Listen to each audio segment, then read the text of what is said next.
No, now this was one of the wildest experiences in basic training by far. No, I said that in the last one, but for real this time. It's really wild to look back on. They were trusting a bunch of 17 and 18-year-olds with something that can do this. But yeah, this story, the first time throwing live grenades at Army basic.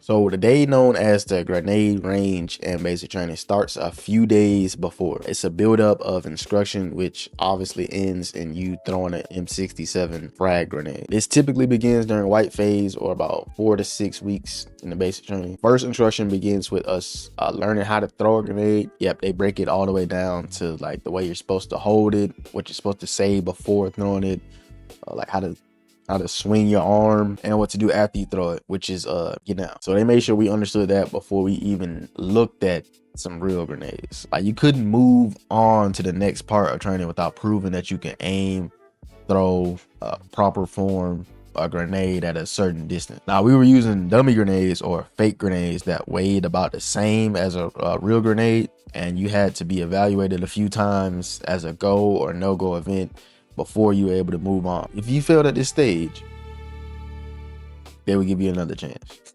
But trust and believe, you're gonna hear it from your drill sergeant. But if you kept failing at this stage, you risk getting recycled and being a holdover, which basically means you don't go through training at the same pace as your original class. All of them move forward with different trainings, and you have to go to a cycle that's at an earlier stage of basic training and graduate with them instead of your original group. This was like our biggest fear at the time. Like, nobody wanted to get recycled, so the pressure to do it right was on a little bit. Also, the pressure was on because you messed this up, like that might be it for you, for the cycle and for your cycles around the sun, like if you know what I mean. They strongly emphasize how important it was to get this right with live grenades, because it's happened before and folks have gotten injured or killed during this type of training. As a matter of fact, I think they might have overly emphasized it, because now the trainees were starting to get a little nervous because they kept talking about what could go wrong. Like, they kept saying that to us, and now we're like,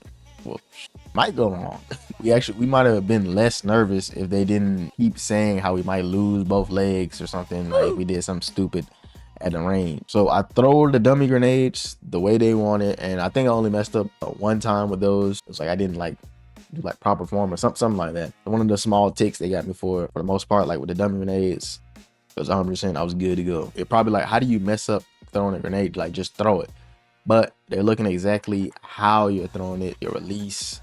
Do you say like frag out and like do the proper protocol and all that? Like, a lot of kids actually failed the initial dummy grenade throwing stage, had to redo it because they want to make sure you know what you're doing before you go out there to the real thing. So we do like 2 days of the dummy grenades, and tomorrow is the live range. We wake up like usual, stupid early in the morning, do PT, shower, eat breakfast, and then they take us immediately over to the live grenade range. Now, the thing about this live grenade range is that when you get there, you can already hear the other recruits throwing grenades, and it will be by far the loudest thing you ever heard in your life, bro. Like, heard and felt. Like, you hear a big boom, and you can feel like the ground shake from meters away. And this is the point when a few people start getting a little nervous, because it's like, it's real now. Like, these ain't fake grenades no more. If you don't throw far enough, you might be cooked.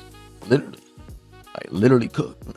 At least this is what we're thinking in our little 18-year-old trainee minds. So it's a long line to throw your grenades, because there's only like 4 or 5 little position hold things going on at once, and it's all of us got to get qualified. So it's a long wait. You're sitting in line waiting forever, and the little position like hold thing or whatever that you throw it from looks like this. So it's you in that elevated ground part, and an instructor right next to you. When the instructor gives you the go ahead, like, you pull the pin and you just throw the grenade pretty much just like they had taught you the last few days. If something goes wrong, like you throw it short, or even worse, like you freeze up and don't throw it, they're in there to like slap you out of it. Like, sometimes literally this is where they can put their hands on you without getting in trouble, because if you do something there, like, you might just hurt yourself or them. And hats off to them, because they're really putting their lives on the line every time they like train these kids, not knowing for sure which one is about to do something stupid. By the way, the Army has been teaching grenades this way for a long time. Like it was the exact same way when my parents went through basic training in the 90s. Like they told me the horror stories, and it was literally the exact same, like how they do it with the actual throwing portion. So we're waiting in this long line, hearing boom after boom, just loud booms of the other trainees throwing their grenades, and you're like, dang, I'm about to be causing that sound in a few minutes. Is wild. So I finally get to where I grab my live grenades. So you have to hold them like this, just how you hold your cups in the defense. I make it to the platform thing, and the instructor I'm with has the most nonchalant attitude I've ever seen. Like he was cracking jokes like, don't mess it up, it's gonna be a lot to clean up. I'm just like, yo, he's joking about this, bro. Like, well, I'm over here trying to make sure I do this right, and he turning into Kevin Hart. It's like, bro, it's not the time. Like, let me focus. So it starts, they give us the go, and the folks next to me start throwing their grenades, but they can't have us all throw them at once. So we do the beginning part at the same time. So the instructor says twist, pull a pin, and then he says hold it, but don't throw it yet. So I pulled the pin out. Mind you, the pin is pulled, it's all the way out, but the primer, or like the countdown to the boom, which is like 4 to 5 seconds, doesn't start until after you lifted your hand off the little latch. So it's like a little latch that you hold on to. That's what actually starts the countdown. Pulling the pin just gets it ready to start that. Lifting the latch starts it, and that's usually lifted when you throw it. Yeah, the pin is pulled, and I'm sitting right here holding the pin. He's like, wait, hold up, don't throw it yet. And I already see like people to the left and right of me like already throw there. I can see theirs going. So I'm sitting here, pin pulled, bricks. I'm like, no way this is happening. Please let me throw this, bro. Like this is actual like death in my hand. If this goes off right now, we're both gone. There's no injured. It's like no, we're both out of there. And he just got a smile like, nah, not yet. Like still joking and stuff. And at this point, I'm thinking like, yo, you might be wanting to off yourself, bro. Because I don't understand how are you this calm in a situation like this, bro? I guess it just happens a lot. But that's what I was already like thinking. And that's what I already concluded, and that just double confirmed it. Like these guys don't care about blowing up, bro. Like that's what I had in my mind. Like I guess they don't care. Like if I didn't have my hand all the way down on the thing, our screen would just turn black. that would just be it.